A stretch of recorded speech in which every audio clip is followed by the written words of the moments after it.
If you're looking for more horror outside of the mainstream, look no further than Unsung Horrors, a podcast about underseen horror movies. I'm Lance. And I'm Erica. Every other week, we'll cover a horror movie with fewer than 1,000 views on Letterboxd. We'll even give you double feature recommendations to pair with the movies we discuss. From gothic to shot on video, from slashers to comedies, from giallo to J-horror, we'll cover all the subgenres. So join us as we unearth these hidden gems of horror. Follow us on Instagram, Twitter, and Facebook, all at Unsung Horrors, available wherever you listen to podcasts. And part of the Someone's Favorite Productions podcast network. Hello and welcome to Tumbleweeds and TV Cowboys. My name is Hunter. In this podcast, I'll be joined by a different guest each week to discuss a classic Western movie or TV show. I've been a fan of classic Westerns for as long as I can remember, and in recent years, they've become very nostalgic for me. I love the aesthetic, the tropes, and I love seeing different filmmakers' takes on them. At their best, they're incredibly entertaining, rewatchable, and some of my all-time favorite movies are Westerns. We'll mostly focus on Western movies made in Hollywood, but we'll also be covering spaghetti Westerns, and one thing I'm very excited to get into are Western TV shows. I've got some amazing guests coming on the show, film professors, historians, and podcasters. And Tumbleweeds and TV Cowboys is part of the Someone's Favorite Productions podcast network, and many guests on the show will be from other shows on the network. Thanks for listening.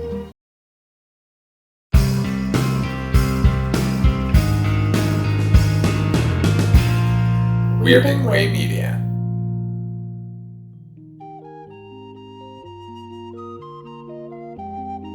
Night, Mr. Walters. You see that guy over there? No, he's an actor. The guy on the phone? He's a prize fighter. Me? I'm a cab driver. I'm the only cab driver in this place. Hello, everyone, again, and welcome to Night, Mr. Walters, a taxi podcast. I'm your co-host, HP, and with me, as always, is my other co-host, Father Malone. Father Malone, how are you doing this evening? I'm well, and I'm going to say the same thing I say at the start of every show. I say, HP, shut up. And we'll get into that as we discuss this episode. What episode, you ask? First, let me remind you that we are doing these shows in broadcast order and not in order of filming. This week, we are covering episode 13, Full House for Christmas. This was written by Barry Kemp and directed by, of course, James Burrows. And this is an interesting episode, Father Malone, because this is a rarely seen episode. This isn't one that I can really recall seeing much when I was a kid watching the show in reruns or even after the fact. Is this an actual lost episode, or you just didn't see it a lot? No, I don't think this is a lost episode. Because I think if it were truly lost, I don't think you'd be able to find it at all. We'll get into the reasons why I think it was rarely screened, if you will, but certainly we can make the case that it's far more well known for what happened off screen than on screen. And I'm, of course, talking about, well, this is the infamous Tony Clifton episode. Father Malone, do you have any background on this particular moment in taxi history? When Andy Kaufman signed on to play the role of Latka Gravis, one of the stipulations in his contract that he would have 2 guest appearances by another actor named Tony Clifton. We've talked about Tony Clifton in other episodes of the show. He's the lounge lizard, heavily prosthetic, wigged, and foul-mouthed, and ultimately terrible at everything comic alter ego of Andy Kaufman. So in this episode, this was supposed to be one of 2 episodes that Tony Clifton is supposed to appear in, and they wrote a really good script for him and gave him what a juicy role. Tony Clifton was going to be the brother of Louie De Palma. But, of course, when it got to filming time, Tony Clifton remained Tony Clifton to the end and was nothing if not a nightmare to all cast and all crew, and was causing all sorts of disturbances to the point where, and now I did listen to an interview with Judd Hirsch who described the rest of the encounter, where he had finally had enough and he just got up and physically dragged and threw Tony Clifton out of the soundstage, where he was taken away by security. Judd Hirsch said, while it was happening, as soon as he put his hands on Andy Kaufman as Tony Clifton was dragging him through the door, he realized that he was just another character in this scenario that Andy Kaufman had woven. Like, this is exactly what he wanted to happen. He needed to be tossed out off the set, and Judd Hirsch was now facilitating that unwittingly. Yeah, the cast really found themselves falling into the Kaufman hole, as it were, and they were clearly the butt of the joke on this one. Another example of Kaufman's anti-comedy genius. There was some discussion beforehand. I think Ed Weinberger had primed the rest of the cast by saying, look, this guy's going to come in to do the show named Tony Clifton. He may look like Andy Kaufman, but he's not Andy Kaufman. I suspect he delivered this with more than a little bit of tongue-in-cheek. By that first rehearsal day, where Clifton arrived late, I think he had two heavily made-up ladies of the evening, as it were, one on each arm. All girls, or were they prostitutes? We've got into this. I think these were probably not call girls, because I don't think they were wearing furs. And that, as you know, is a mark of the higher echelon. Tony Clifton was giving out these little yapping mechanical dogs to everybody. It just sounds like it was kind of a chaotic scene. Jeff Conaway just outright refused to go along with it, and he already stormed off the set. And things just went down from there, as you described. This was, of course, famously recreated in the Milos Forman movie, Man on the Moon, which featured many of the original Taxi cast members playing themselves. Curiously, Danny DeVito did not play himself, which was the biggest sticking point that I had with this part of the movie. What made no sense is that Christopher Lloyd is in that garage, and he's not in this episode because he's not in this part of he's not in this season. You're absolutely right. There's reaction shots of quote unquote Christopher Lloyd reacting to all this chaos, but he wasn't even in this episode. Well spotted, Father Malone. Well spotted. Randall Carver is in that movie, but we don't want to have Danny DeVito play Louie De Palma in here because he's already playing another character in the movie. That might confuse people. That didn't work for me. David Letterman wearing glasses? That's cool. We could pick apart Man on the Moon, and we probably will someday. Back to Full House for Christmas. By late Wednesday, Tony Clifton was out, and Richard Ferrangi was brought in to play Nick. And we'll talk a little bit about Richard Ferrangi momentarily. We start out, it's a bizarre sort of peal of Christmas bells and a zoom in on a Christmas tree lit up at night. Another interesting directorial choice, don't you think? Rockefeller Center, man. Christmas time, New York City. It looks great. What's interesting is, so we go from that B-roll shot. Oh, that establishes us perfectly. Here we are in New York. It's clearly Christmas time. Cut to outside the cab company in the middle of summer where people are walking around in short sleeves. Like, oh, okay. We didn't really see any snow in that first shot, so maybe it's just a balmy day here in New York. B-roll is usually solid on this show, and it's inconsistent and poor in this one. We've established that it's the holiday season at the Sunshine Cab Company, and we cut to the garage, and the cabbies are all sitting around the poker table discussing their Christmas plans. And Elaine walks by, and Burns says very cheerfully, "Merry Christmas, Elaine," and she just keeps walking, doesn't acknowledge his season's greetings at all, which I found kind of funny. And I wrote appropriate. I knew you would. So she walks by over to Louie in the cage. Burns asks Alex, what's going on here? And Alex explains that Elaine's ex-husband picked up, now this is interesting, her ex-husband picked up, quote, the girls this morning, and this is the first Christmas that she's ever spent alone. Well, what Alex doesn't understand is that one of those girls is a boy. Yes. Or he just likes to call them the girls because he's being rude. And he wants to go, oh, no, I just thought they were both girls. I didn't know it was a boy and a girl. I think we've already heard she has a son and a daughter. And yet Alex is describing them as the girls. So that immediately sent up my antenna a little bit. I said, well, okay, this is not the usual Taxi episode here. You know what set up my antenna? The fact that that Nardo's take for the day of $35 was a bust. And in a previous episode, like a little over $200 was like the greatest thing in the goddamn world. What is the median here? What is expected of these cabbies? What does an 8-hour shift look like for Louie De Palma? Is he expecting $100 every single time?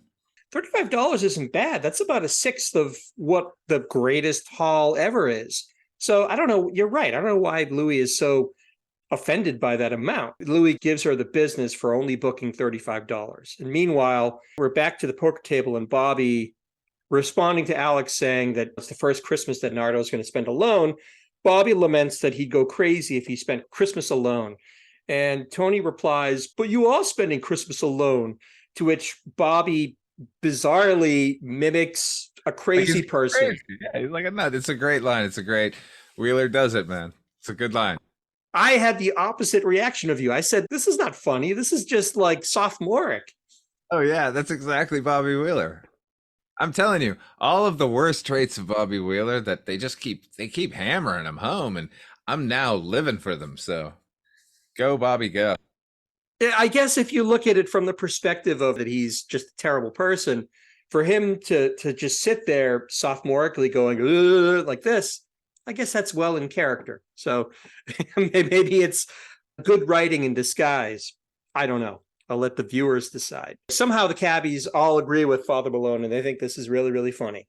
Alex walks over to get coffee.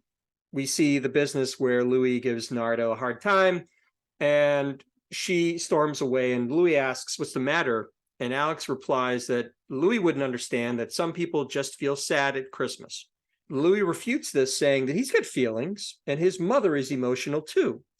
She cries every Christmas on account of his little brother, Nicky, never coming to see her. Nicky is Louie's younger brother, who is apparently some kind of big shot, and he lives in Las Vegas. Louie's mother cries every Christmas because Nicky's never around for the holidays. And Louie offers Elaine the same sensitive advice that he gives his mother when she cries. And what is that advice, Father Malone?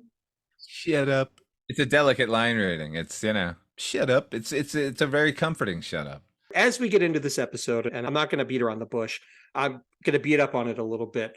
But this is a great one. How dare you? It's so well crafted. Like the B plot. Tell us about the B plot, HB. We haven't really gotten into it yet. Well, that's because there is no B plot, Father Malone. That's why I'm not discussing it, because it's all a plot, which is a problem. Louie goes on to further indicate that things are going to be different this year with his brother Nick.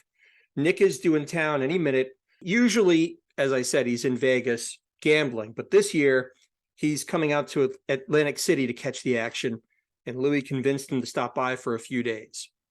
Now, Louie says that the last 6 years, his mother stayed up on Christmas Eve crying, which was really hard on him. Having to put her out in the hall and all of that is really hard on Louie, which is another great little Louie. That's sensitivity, Louie De Palma style. So at this point, we cue Nick barreling into Sunshine Cab, and he and Louie hug ferociously. As mentioned, Nick is played by Richard Farangi. Very familiar face. Anyone will recognize him as from everything from The Jerk, the Steve Martin movie. He was in Ghostbusters 2. He was in Repo Man, of course. I remember him best as Tony Darvo in Midnight Run. What are you doing? What the fuck are you doing here? He's great at that. He's Pletchner in Repo Man. He's awesome in that. He's been in everything. He was in Carlito's Way, for God's sake. He does what he does so well. He's that supporting actor who gives a little bit of spice and livens up whatever scene he's in, and he's fantastic. And he's great here, too. Oh, and fans of MASH are going to recognize him instantly. He was sort of an antagonist character who kept popping up on that show. So shout out to you, Gretchen. I have to say, if it's going to be a choice between Tony Clifton and Richard Farangi, he is much more believable, as you would expect, as Louie's brother. He even kind of looks like Danny DeVito a little bit, which is interesting. I'd like to praise the costume designer on this show over and over again. I'll do so again here, in that they give Nicky this purple shirt that matches Louie's. It's just this subtle thing that kind of like ties them together, which I like. They definitely do echo each other, although Nick has the much more flamboyant. He's got like the cashmere overcoat and a dark pinstripe suit. And cashmere or camel hair? I was curious. I'm watching this as a standard def broadcast, so it could be either, but it's definitely, you can tell there's value there. It's a really nice looking overcoat. I like to think that Nick was going for the camel hair. Yeah, probably. Maybe, yeah, something really, classy, as he'd probably say. In the midst of Louie's glee at seeing his brother, he wants to introduce Nick to, quote, some of his inferiors. So he takes Nick over to the poker game. Of course, Nick is like a shark in chum-strewn waters. He wants to join the game immediately, but Louie already has said to him, he already warned the rest of the cabbies that he's a pro. Louie has all these excited plans to spend time with Nick and do all these things, but Nick only wants to sit in on the poker game. A few times he tells them, hey, deal me in or whatever. It gets to the point where Louie is getting a little upset now. It's been 6 years and all he wants is for Nick to see Ma. He asks Jeff to take a cab and drive Nick over to his mother's place. So I had a question about that, because he tells him to get a cab and get him over there. But does that mean that Jeff put him in a cab, or Jeff put him in a cab and then you yourself drive him? I took that as Jeff drove him personally, because it seems to me that Louie thinks that Nick can't be trusted to go there on his own. So he's basically deputized Jeff to take Nick over there directly and deal with Louie's mother. What ends up transpiring even calls that into doubt, which we'll talk about momentarily. So they leave the garage. Sensitive Alex can't help notice to Louie that Nick was in no great rush to see their mother. Louie confides to Alex that Nick's attitude is worrying him a little bit. Now, there's a bit of actor business here that I had to bring up, and you're smiling, so maybe you've noticed this too, is while he's talking to Alex, Louie goes over to the coffee machine, dispenses a cup of coffee, and then he takes the coffee while he's doing all this dialogue and pours the coffee from the paper cup into the mug with the cursive L on it for Louie. Did you notice that? My note says Louie puts vended coffee into his own mug. What a great bit of business.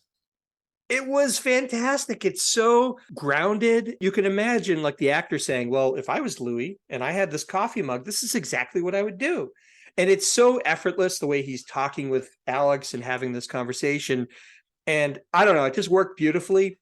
And I know some directors, they get a little upset because actors like to have bits of business, props that they can hold up, glasses they can take on and off, what have you. This I thought was awesome. This worked really well for me. I don't know. It excited me how well, because I didn't notice it the first 100 times I've seen the show. And now I noticed it and I said, this is great. This is fantastic. I mean, it might be Burroughs, it might be the writing. Who knows? Whoever came up with it, maybe it was a collaboration of all of them. But yeah, like that's what's fantastic about this show, is that there's constant little bits of good physical business going on, even when it doesn't matter, honestly, to the rest of what's occurring. This moment in and of itself means nothing, right? It's just shoe leather to get you from one part of the scene to the next. My belief is all of these little moments add up over time and they create a grounded foundation for the audience to watch the show and really become immersed in that world. I know I'm overselling it a little bit, but I just thought it was fantastic. Can we double back for a moment, HB? Sure. To the moment where everyone's going around the table and telling them what they're doing for Christmas. Because Burns tells us that he's going to Dorothy Hamilcutt's parents' house for Christmas. They're doing dinner. Her parents live in Florida. We already found out that they were moving to Florida, Dorothy Hamilcutt's parents, so they could no longer pay for their apartment rent. And he was going to have to either quit forestry or she was going to have to quit becoming a nurse. Right. So there we have the second of plot holes, inconsistencies. I have a new theory going here. Yeah. Dorothy Hamilcutt's in on it. There was no parents moving to Florida. It was just a plot to sucker Alex out of $2,500. And then at the end of this year, those two will move on to another city and do this again. They'll find another cab company, perhaps in Pensacola, Florida, or Raleigh, North Carolina. To paraphrase the movie Independence Day, they're like locusts. They just go from location to location. They find the biggest suckers they can find, and they milk them out of however much money they feel they can do without getting caught out. And then they skip town and do the same thing in some other place. Remember when they were waiting for Burns to come back from his shift so they could take him to the dog track? Remember, what money was he betting then? What money is he betting here in this episode? He never needed that money. He just wanted to break Alex. He knew $2,500 would do it, and Dorothy Hamilcutt was in on the fix. And so the seduction of John Burns continues apace. What will happen next, dear listeners? Well, who knows? What evil lurks in the hearts of men? Only John Burns knows. Not to this goddamn kids choir yet. Have we discussed these kids yet? When did that happen? When? No, I'm getting to that. That's coming up here. After the actor business with the coffee and everything, Louie confides to Alex that the winters are getting really hard on his mother. And it's his wish that Nick invite his mother to go and visit Nick in Las Vegas, where it's nice and warm and it takes some of the burden, frankly, off of Louie, because he's been holding the bag with his mother for the past 6 years. He rightfully feels like she deserves a break. She deserves to go out and live the high life in Vegas with his brother Nick. And just then, a children's choir comes in and starts singing carols to the cabbies and passing the hat around and accepting tips, which is kind of a heartwarming thing, what have you. The leader of the choir goes over to Louie and gives Louie his cut of the returns, and it's clear that Louie has worked out an arrangement with this children's choir. You have some thoughts on the children's choir, I can see. I'm curious how Louis De Palma came in contact with this child leader of a choir and arranged this thing. I think that's worth exploring. Perhaps some fan fiction is in order. It is a little odd, and it seems like with every episode that centers around Louie, we find out a little bit more about his background, and now we're finding out about his mother and about his younger brother and their whole family dynamic. So I would like to find out how are you saying it's like Sherlock Holmes, the Baker Street Irregulars, where somehow they've reached an accord and they're kind of helping each other out? Is that what you're saying? I'm saying Louis De Palma is the type of character who, if you were to suddenly wake up and find yourself in Bangkok with him, you wouldn't be too surprised to hear him suddenly speaking Thai. The choir finishes up and we cut back over to Elaine. And of course, Elaine, who is, despite her holiday depression, not having her kids, let's call them her kids, not the girls, her kids, she decides to put a brave face on everything and says, why don't we have a Christmas party in the garage? Much the same way as she insisted that they make the garage into a wedding chapel for Latka's paper marriage from the episode of the same name. Time in a garage, like a professional garage, HP. Not a taxi dispatch, but sure. Yeah, I think we both have. When I was growing up, my dad was a mechanic.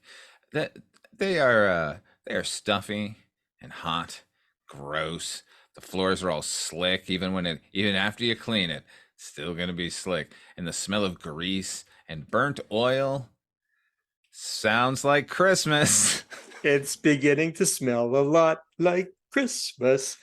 But let's give credit. Elaine is being the eternal she's the positive to Reiger's negative, because she's just trying to make chicken salad out of you know what. She suggests they have a Christmas party, and during which she intimates that she got the other cabbies gifts, which clearly catches them all off guard. I think she says to them, well, hey, didn't you guys get gifts too? And I think Tony says, we will now, or something to that effect. One of my favorite other character moments in the bit, like as soon as she says, oh, I can't wait till you see what I've got you. And everyone at once just like, oh, God damn, now we all have to buy gifts. Yeah, they all kind of look at each other and almost roll their eyes like, oh, man, really? So that's kind of funny. Nick comes back to the garage. He hasn't been gone very long. He's eager for some poker action. He's imploring them, I want to get a seat at the table. Now, this is why I think he told Jeff to just put him in a cab and get him there, because I think Jeff would have made sure he stayed there. He wouldn't have hung around to get him back. I would agree. That backs that assertion up, because then otherwise, like, did he walk back? Is Jeff still sitting there in the cab? I think, well, no, what could have happened was maybe Jeff dropped him off and said, well, just let me know when you want me to pick you up. Or it could be that Jeff told the cabbie to take him there. The cabbie did, and then Nick said, keep the meter running. Went in, said, hi, Ma. She said, oh, blah, blah, blah. Had their exchange. You gonna take me to Vegas? What are you kidding? No, I'm not taking you to Vegas. All right, bye, Ma. Merry Christmas. Got back in the cab.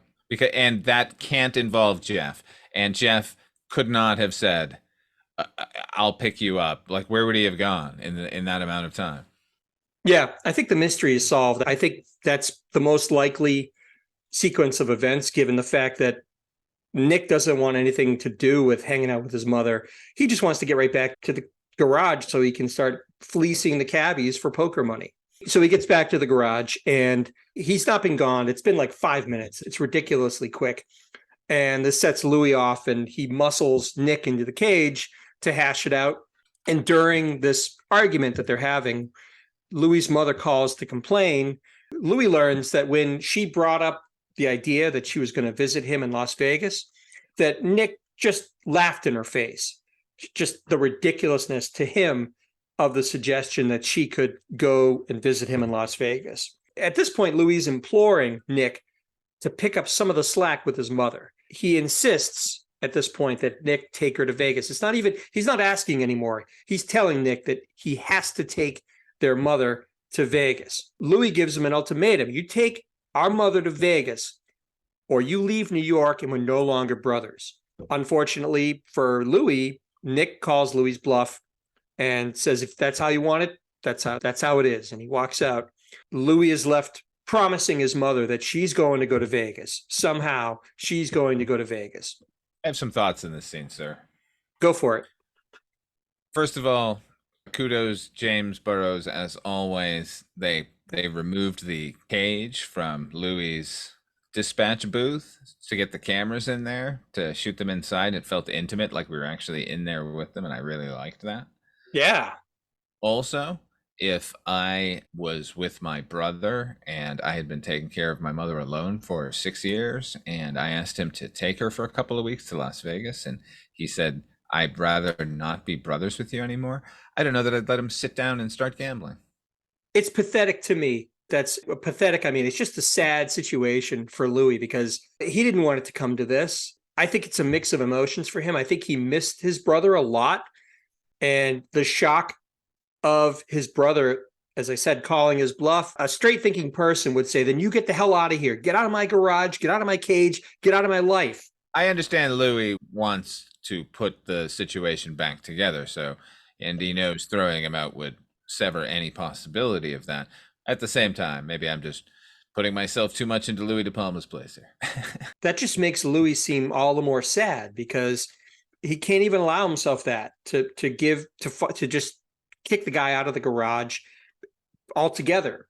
He loves his brother, and maybe there's still some hope there that this will resolve itself somehow. I don't know, but it is a shock, like I said, that Nick doesn't capitulate, that he basically says, all right, we're not brothers. That's really sad. Are we moving on to the next scene? Are we going to Mario's? Yes, but so I've learned a lesson from you, Father Malone. Did you discover that much like the location of the Saturday Night Live after party, Mario's is on the move, baby? Here, it makes its appearance at the State Street Pub on the corner of State Street and Market, I think. Before it was in between, it had a green awning. It was in between, sandwiched in between some buildings. Another time it was on another corner diner. Oh my God, the Palace, I think it was called then.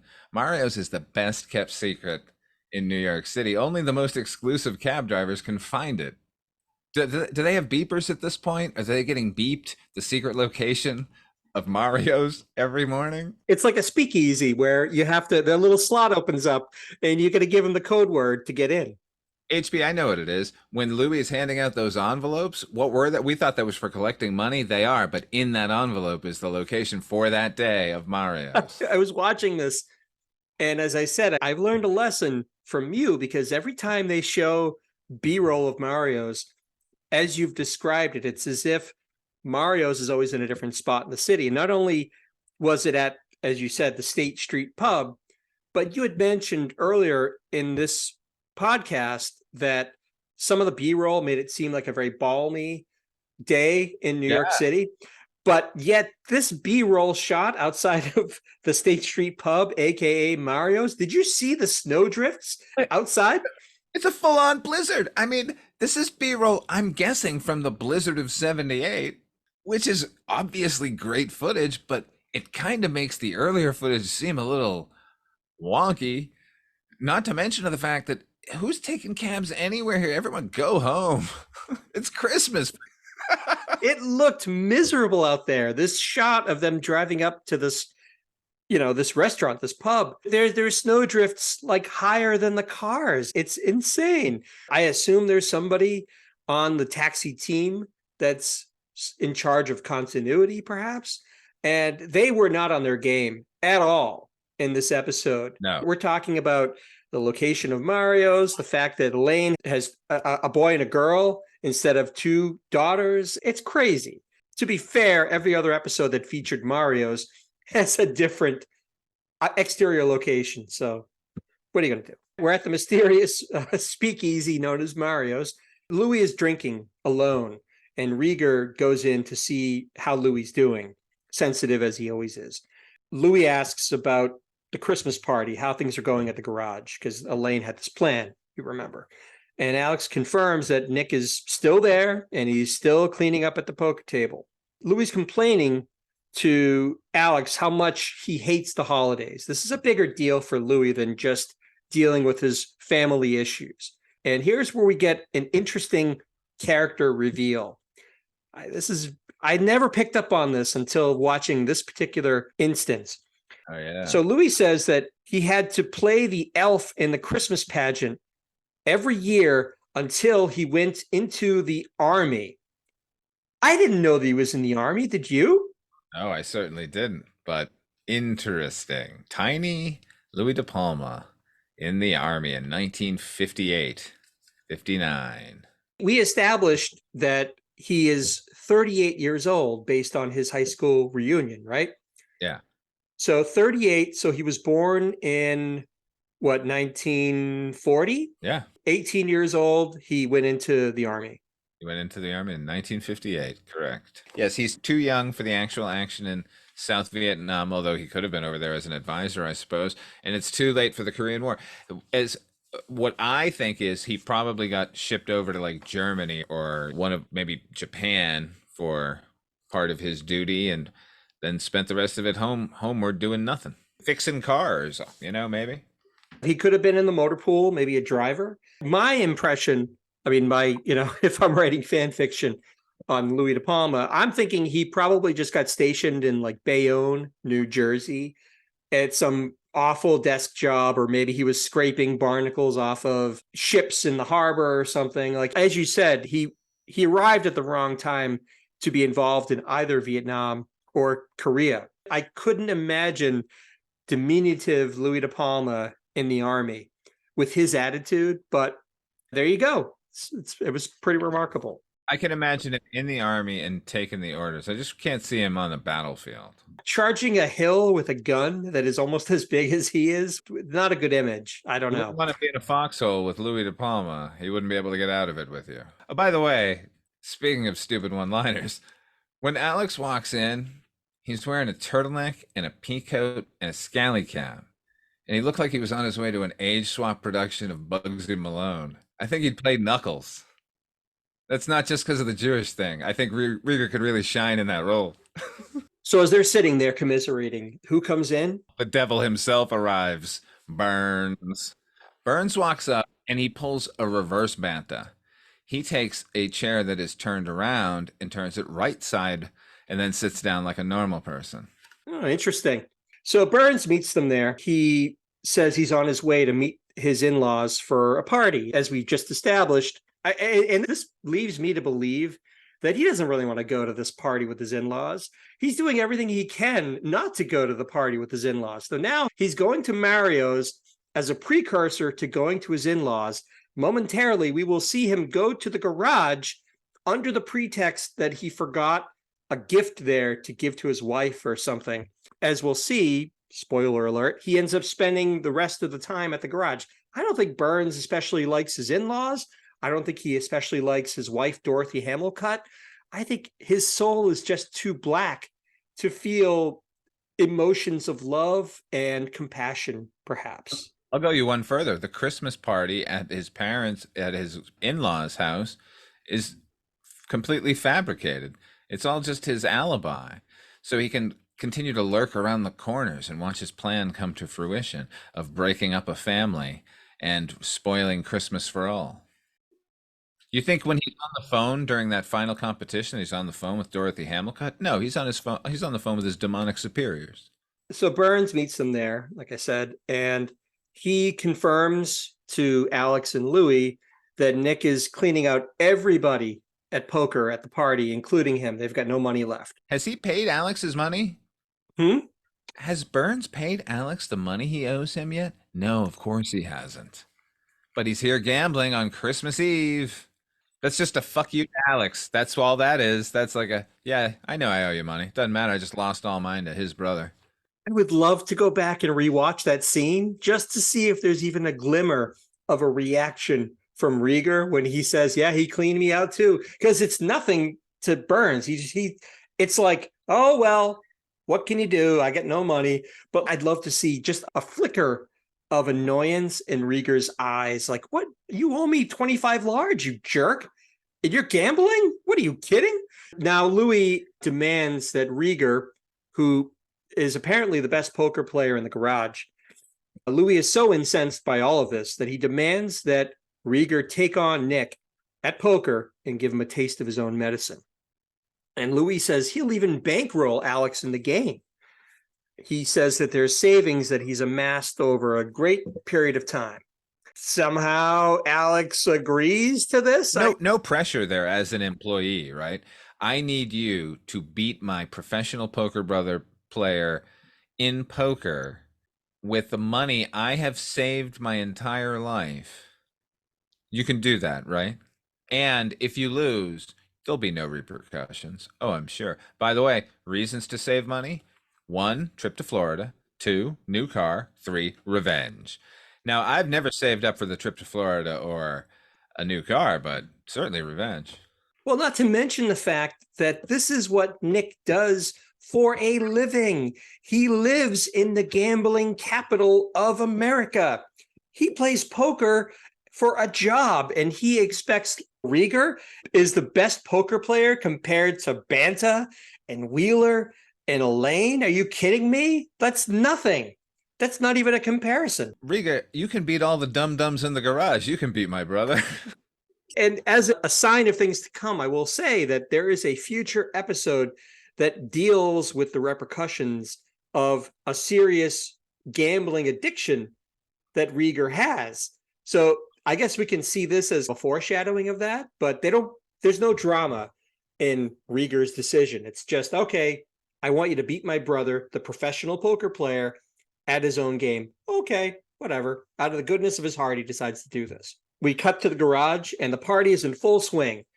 To your point, this grimy, dirty, smelly, slick garage looks very festive, all thanks to Elaine. She's done a wonderful job. It has a tree in it. Hooray! Merry Christmas. It's miserable here. They get there and Nick sees them come in, and Louie rushes over, and Nick's first words to him were, Louie, I knew you couldn't be mad at me forever. He wants to bury the hatchet and get past it. But no, not Louie. Louie's serious about this. Louie insists that Alex play Nick one-on-one in poker. Somehow this is a thing. They've got a game going on, and all of a sudden they can just decide, all right, let's end the game we were playing where all this money has changed hands. It's just going to be Alex versus Nick. Whatever. Everyone currently in the game, doesn't matter if you have any stakes in there, get out. To which Banta complains that he wants his shoes back because he's lost so much money, apparently, that he had to put up his shoes as collateral and he lost them to Nick. You get a look at those shoes? No, are they nice? They're army boots. Isn't that weird? More foreshadowing, perhaps. Interesting. Burns comes back to the garage, as I said, under this pretext of retrieving a present that he left there, but we know why he's there. We've already talked about it. That's right. Oversee his plan in action, to giggle and whisper to his dark lord. It's working, my lord. They're all gathered around. It's Christmas Eve. They should be celebrating the birth of their savior, and I have them here gambling. No matter who wins, they all lose. Maybe his direct report is Angela. Maybe it's Angela on the other side of that phone. Absolutely. That's right, Burnsy. Keep at them. What's Nardo doing? Tell her she looks ugly. So Louie gives Alex $3,000 to play with. And all of a sudden, which is a lot of money in 1978. Do re mi, baby. It's a lot of money now. I mean, but that's a lot of money back then. And all of a sudden, much like any other occurrence in the garage that happens, the whole garage, including Burns, who's now giving a play-by-play to, we're supposed to believe it's his wife on the phone, but we know it's Angela, just getting the play-by-play. Everybody in the garage is wrapped with interest in this game. Even the kids' choir that we talked about earlier, they're there watching the game. Oh, yeah. And you know what, HP? I started doing this, and we're just going to have to make it a segment. It won't be a per every episode segment, but when they come up segment. And this is the noted extra segment. And I'm going to try and name these people. The best extra in this episode of Taxi, I'm going to name him Lumberjack Appleman. Standing directly behind them, next to our orphan, I assume, choir boy, is this guy in this flannel, red and black checked flannel outfit, just chomping down on an apple. It looks like it's running down his chin. Jesus Christ. Way to get on camera there, Mr. Lumberjack Appleman. I noticed that guy too, just because he is going to town on that apple. An apple is kind of it's not the right season for an apple anyway. It's December, right? Like, where is he? In his stocking. It looked delicious. Juicy, I'll tell you that. Maybe he got it in a package from his parents who live in Florida. I don't know. But you're right. He was going after that thing like it bought him jewelry. That was very odd. I did notice that guy. I didn't note what he was wearing, but you can't miss him because it's this big, juicy apple that he is just working his way through. It's incredible. They sit down to play. Like I said, the whole garage is focused on this sort of contest of wills. It comes down to a final hand with both players going all in. Of course, it's going to come down to some dramatic finale between the two of them. Okay. Reiger can't cover the bet, and Louie goes to his cage to get more money. Now, this is where it gets a little scary for Reiger. It turns out this money wasn't Louie's life savings. He's been stealing the company receipts to bankroll Reiger playing this poker game. So shit just got really real for Reiger playing this game. And for Louie De Palma. Yeah, so now it's not just about Reiger winning the day for Louie and triumphing over Louie's brother. It's about embezzlement. It's about both of them having some serious consequences if they lose, because it's not, first of all, you could make the case that Reiger could just try to explain things to the boss, but we both know that Louie has the ear of the boss. Like, Louie wakes up with an excuse for how he's going to get out of whatever trouble he gets into during the day. So he's going to let Reiger take the fall? Oh, 100%. I'm sure he would let Reiger take the fall. We've seen him do stuff like that. Everyone in that garage was witness. They would all say Louie is lying. Louie De Palma would lose his job. Reiger might also lose his job just collaterally, but Reiger would definitely get another job at another cab company. Sure, I'm not suggesting that Louie would come away unscathed, but we know, because we've been privy to this whole encounter, that Alex is blameless. Alex is playing this game in good faith, that the money was attained by legal means, not that it was stolen from the company. That's ridiculous. Reiger starts freaking out, as you would expect. At this point, there's more than $4,350 in the pot, because they're going back and forth. Nick is, seeing his raise and raising his thing, and then Reiger's raising. So the pot is crazy, and the tension is palpable. Everybody's on the edge of their seat. Even Burns on the phone with Angela is just freaking out. I like that Wheeler to show off his actorly skills here, and he denotes exactly what's in the pot. Like, he's just keeping a running tally. So like his memorizational skills are on display. Well, to be fair, there's a lot going on, because it's not just about cash. At one point, Nick puts like a week or 2 weeks with his mother in Vegas, plus this, plus that, plus the other thing. There's a lot of hypothetical items in the pot that have to be recorded and kept track of, right? Plus hugs and kisses. Right. Now here's another this was something that maybe it took me a rewind and rewatch to hear. Did I just hear that? And I did. At this point, there's $4,350 in the pot, and Nick can't cover the last raise. So Louie insists, now this is interesting. Louie insists that Nick take his mother to Vegas for 3 weeks. He says 3 weeks. Now here's where DeVito makes a rare dialogue mistake. And this mistake came out on the broadcast of this episode, which I think is really rare here. After saying 3 weeks, he then reconfirms the bet by saying 2 weeks before Nick has a chance to try and bargain him down to 2 weeks. Because the way it's supposed to work is Louie says 3 weeks. Nick says, all right, how about 2 weeks? But they don't get to that point. Mm-hmm. Louie says 3 weeks. And then he says, all right, just to confirm, 2 weeks before Nick even has a chance to try and bargain him down. Did you notice that, Father Malone? No, I did not. I thought that was really interesting that made it into the broadcast. Also interesting is that part of the deal is that there's going to be $300 involved for taking his mom to a nice meal, not the Taco Palace. And there's a full $100 to take her to one of those fancy floor shows. In like 76, 77, if you wanted to go see Elvis Presley, do you know how much a ticket cost? I have no idea. What, $30? $15. Now, whoa! Now listen, on the King's half, they kept the prices low because they wanted every show to be sold out. Can't figure anyone else is getting too much more than Elvis was getting. So I'm just saying, he could probably take her to 2 shows. Wow. And just for comparison's sake, Father Malone, how much, if you were going to go see, let's say, your average Cirque du Soleil show, decent seats, how much would that cost you in today's money? Like $150. Wow. I'm guessing. That's crazy. No, that's interesting. Part of the bargaining is it's not just that Nick has his mother stay with him, but it's all of the things around that, making sure she feels loved, that she gets to go to nice restaurants and go to nice shows and everything else. There's an extra $100 to be a decent son for 2 weeks, you fucking prick. Nick calls the bet, and now we have to see what they have. This is the final turn of the cards. It's so interesting. It's so interesting how he wins, HP.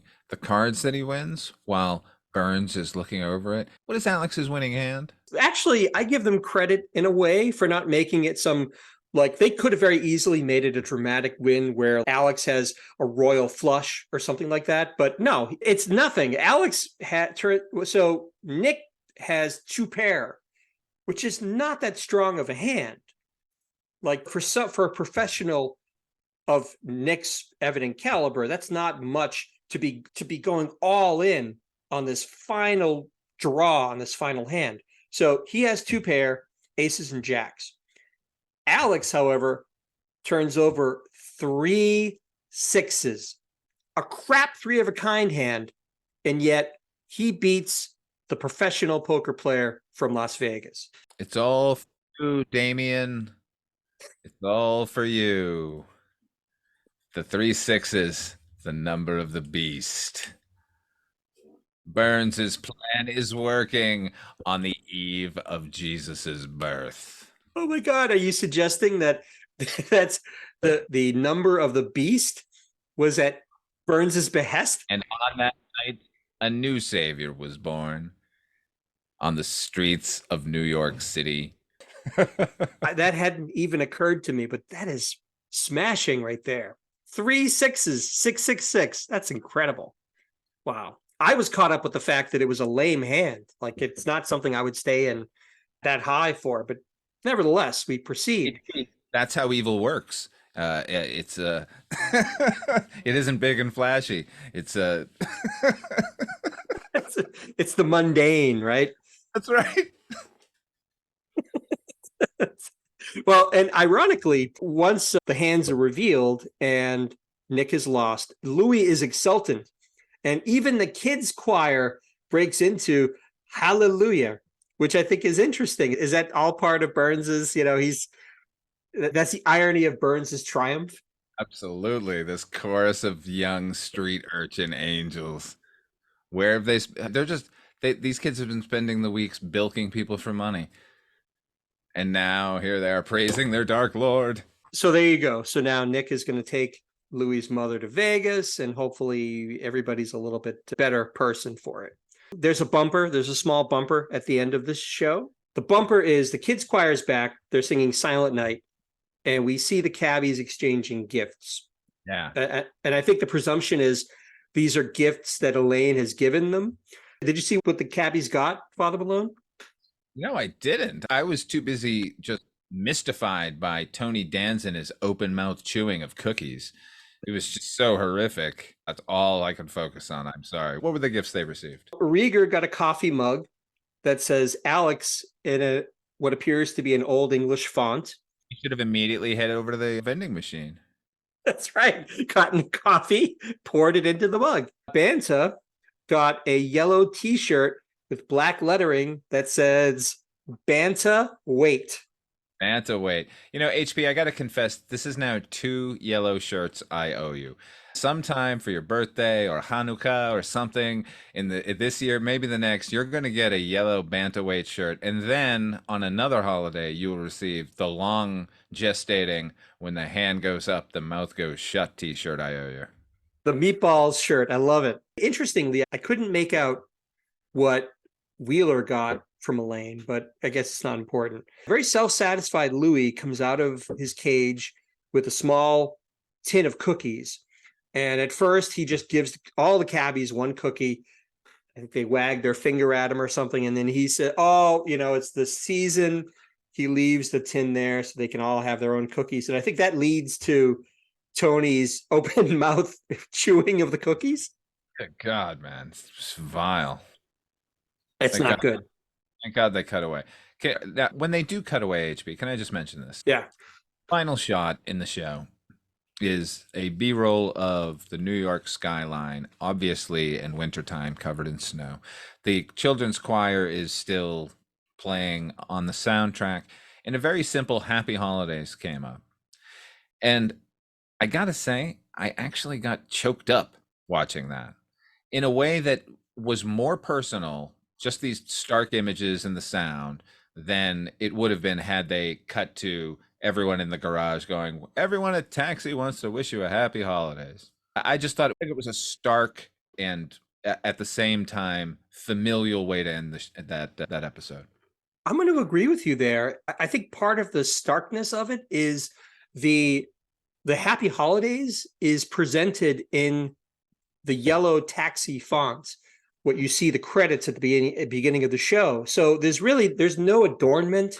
There's no, to your point, if it was in cursive lettering, Happy Holidays with Christmas trees and ornaments and presents around, it would seem a little bit too much like an episode of Love Boat or something like that. This was a very simple greeting to the audience, if you will, in a very plain, simple Taxi way. Now, again, we've beat up on this episode a little bit, but I will say that the holiday stuff, it was clear to me that even despite all of these kind of continuity errors and things that came up and things that didn't really ring true, they really were into this Christmas spirit business at Taxi. And I think they made an effort to set this particular episode apart as a Christmas episode, even down to this Easter egg at the very, very end of the show, when we normally have the woman's voice say, "Night, Mr. Walters,"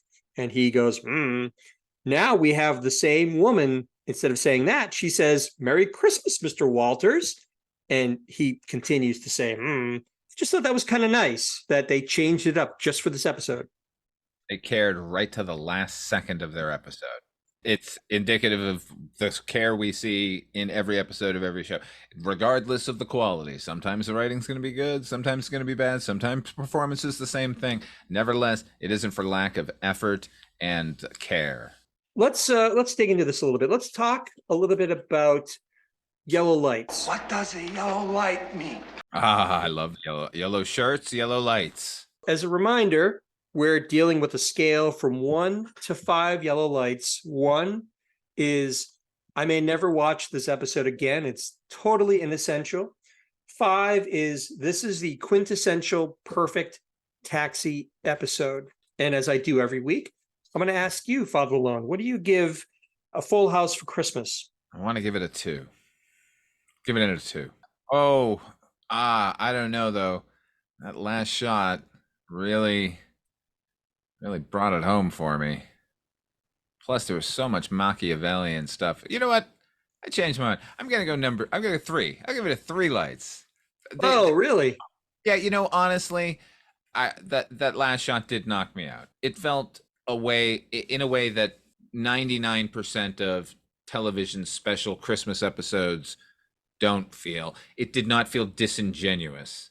It felt like and now we've told you our Christmas story, go have your own. That's what it felt like. So that gives it an extra light for me. 3 lights. I like your reasoning, and I'm very close to being swayed by it, but I think I'm going to stick with my original choice, which was 2 yellow lights. I will say this, that it's been a long time since I watched this episode. As I said, it's pretty rare to be broadcast, and it's not an episode that comes to mind for me when I'm thinking of my usual favorite episodes, but it was much better than I remember it being, which doesn't mean that it's a tremendous episode. It's a solid episode. I loved Richard Farangi. I thought he did a great job as Louie's brother. DeVito is great as he always is. It doesn't even bear mentioning that DeVito, he hits it out of the park yet again.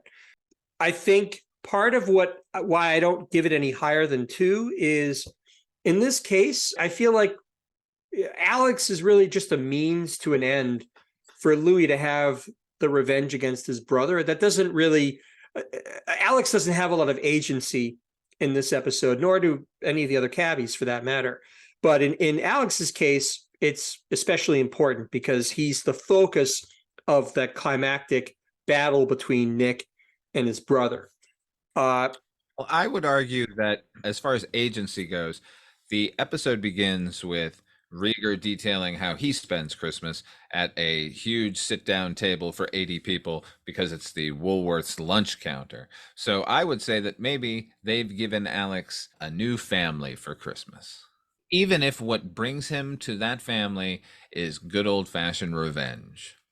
Sure, and there's no mistaking how happy all the cabbies are with each other when they're exchanging Elaine's presents, and he gives Elaine a big kiss, and he seems so pleased with his Alex mug, even though, as I said, he doesn't have a lot to do. By the same token, I like the fact that rational, pragmatic Alex is unwittingly roped into embezzling the garage's money to support Louie's fanatical quest to beat his brother. That to me was kind of funny too, and I thought that was clever. On a whole, this is a very somewhat average episode for me. It's fairly inessential, although you learn a few nice things about Louie. As we said at the beginning, this is much more interesting for what transpired off screen than on. So my final score is 2 yellow lights. So it's not far off. We're not worlds apart. I got to go with my gut. I don't blame you, HP. I was going with a 2 as well. Emotion got the better of me.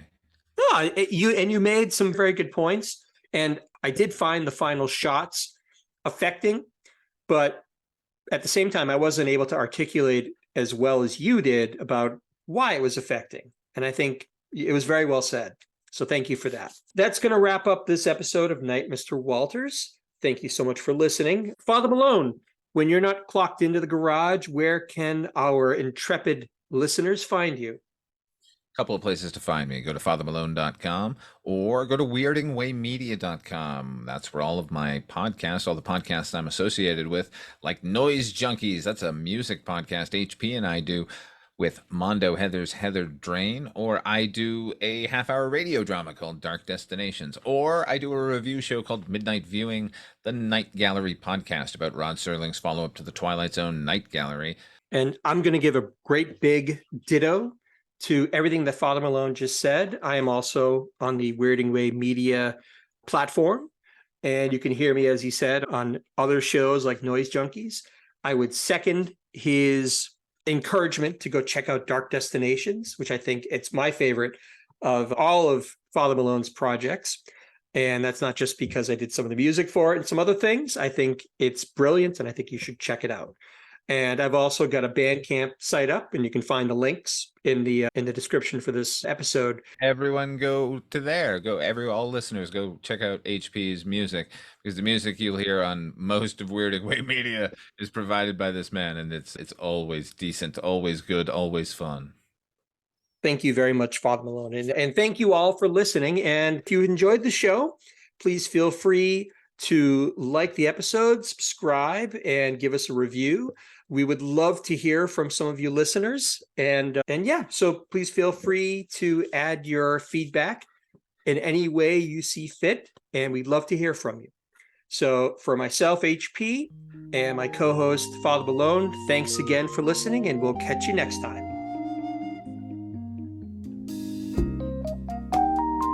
Night, Mr. Walters.